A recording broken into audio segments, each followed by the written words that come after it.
Заманда сау, осы ауылда бізден жасырып жүрген бикелерің бар ма еді? Атыңның жалын түк қалтырмай өріп тастапты ғой, деп қулана күлген құрдасымның келіншегі босаған кесеге шай құйып жатып.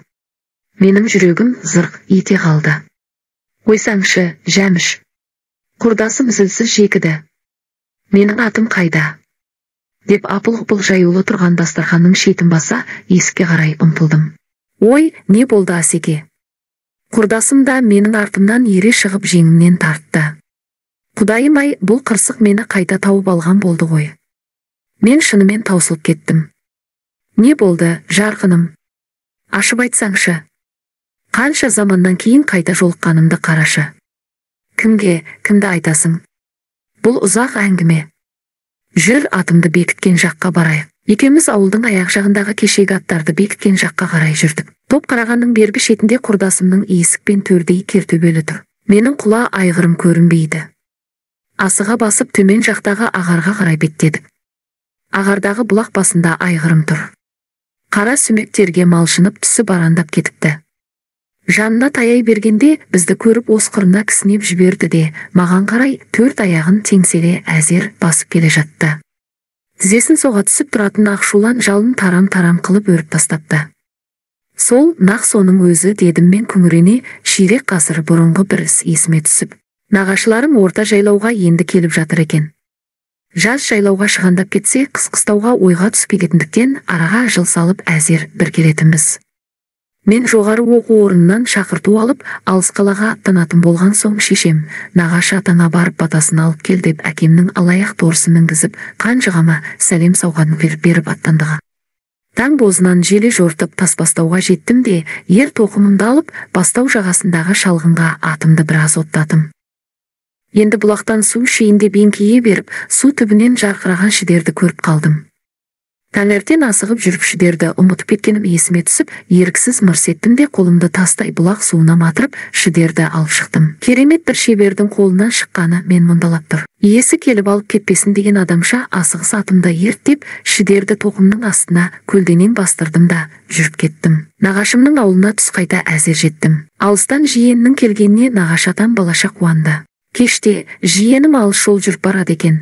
Жолы ашық болсын, ауылдың ақсақалдарын жиып, ақсарбас сойып бата тілеп отырмын, деді үйге толып отырған қалың шал кемпірге.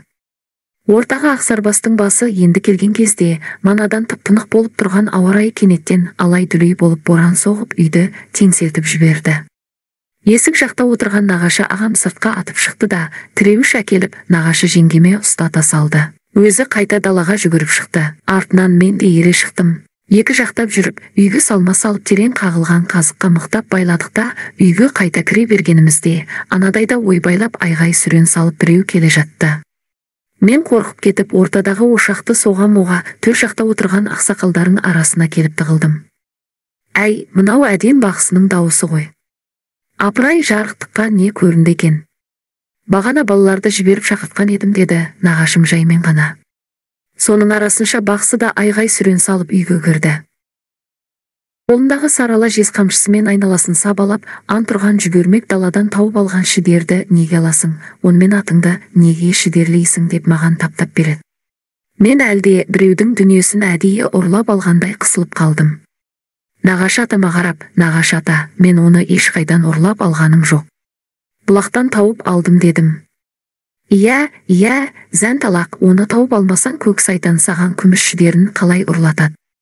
Тауып алғансың, білем, тауып алғансың. Бейбақ бала сорыңа бола тауып алғансың, деп бақсы одан арман ала сұра бастады. Сабыр, бақсы, деп атам гүр ете түскен кезде барып ол сәл басылды. Мәкем ау, бұл жай қарайтын дүние емес. Көк сайтан бір жабысса, оңай құтылдырмайды.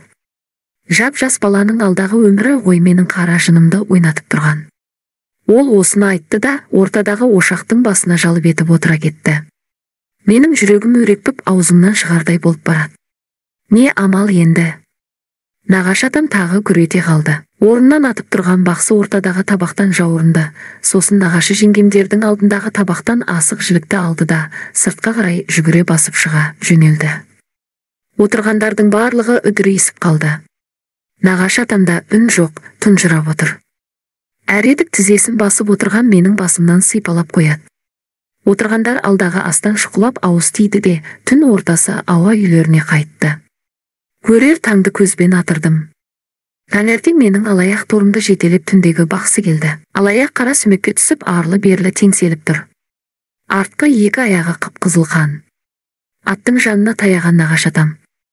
Ақ жануар-ай, қан сиіп жіберген екен ғой деді күңіреніп. Мен енді байқадым. Алаяқтарының жал құйрығы түгелімен өріліп қалыпты. Үйден онша алыс өре қоймаған малдың ішінен меңсіз қара лақты алдырып сойғызған бақсы әлдебір түсініксіз күбірмен аттың жалын тарқата бастады.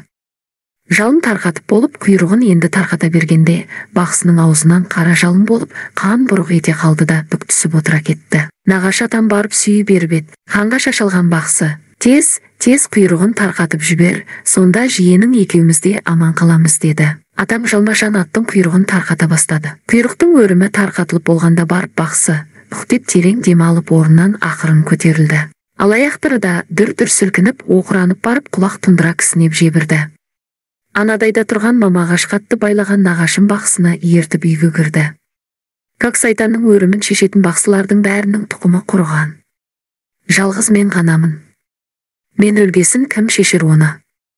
Әр өрімді бір жыныңмен байлап әзір шешесің. Құдіреті күшті Құдай мына жаман жиеніңді өзі сақтасын. Қашан екенін қайдам тағы бір айналып соғар. Менің көзім тұрғанда жолықса құтқарып жіберер едім. Кім білсін, оның қашан келетінін.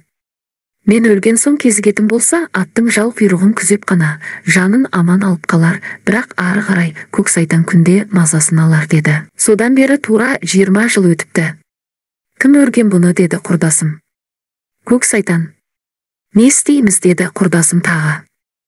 Менің есіме сүйегі баяғыда қурап қалған әден бақсы түсті де, қай шалып кел. Дедім құрдасыма.